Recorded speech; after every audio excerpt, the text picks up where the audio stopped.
Can you speak a little bit more to, because I think a lot of times, like you mentioned earlier, people that are thinking about, okay, I don't like what's happening in my dating life and I want to shift it. But a lot of times they focus on like, oh, I'm not meeting the right person. Oh, like there's not good people on the apps, right? There's not good people in my town, whatever. Can you talk a little bit more about like how the shifts in mindset and like beliefs and stuff like shifted the external, if you will, as well? Yeah. I mean, like I like to talk in terms of vibration. So, we you don't attract what you want, you attract what you are, right? That was like one of the biggest things I think that you taught me, taught us.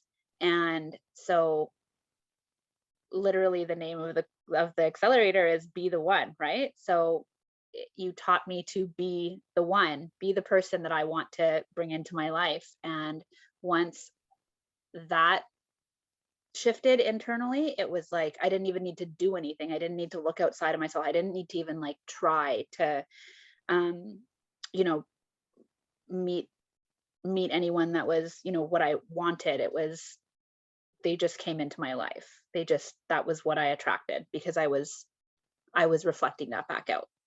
Is Mm. that I don't Yeah, that's know if I beautiful. And stand I out. know that happened with a couple of the other girls in the container as well, where it was like, whoa, how did this happen? It's like, because Yeah. you're changing yourself, and that's like Yeah.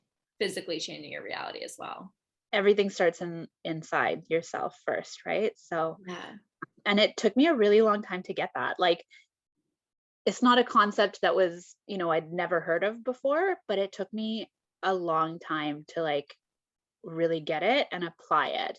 And I think the one of the actually I want to say this too. One of the biggest things I think just like in coaching in general, there's the integration piece or the embodiment piece that's missing from a lot of programs.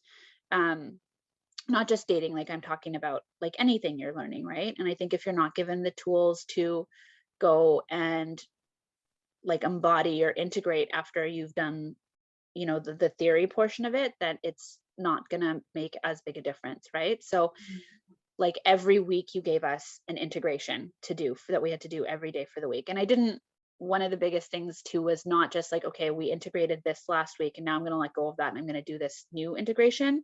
I added on each week. So I continued to do the previous integration exercises that you had given us and then each week added on another one. So I never stopped doing the other stuff that you'd given us to do. Like one week I'm going to do this and then next week I'm going to do that. And, I just kept adding on the pieces so that I continued the integration. And I think that piece is so important. I agree with that completely, because it's one thing to know in your head, right? Like logically, we know what we should be doing, right? And we know we can read or we can watch a video on this, but are you actually showing up in the world as that, right? Like, are you actually operating like that version of yourself that you want to be in? And so that's where the integration exercises come in. And I'm so glad that you continue to do it, because that's how it just becomes second nature in who you are. Yeah. You got to make it a Yeah. habit. Yeah. Yeah, and it happens quick too. Like the container's 8 weeks for the accelerator, and you already saw all these things happen. I And it's know. I'm like still pretty blown away, like not going to lie. like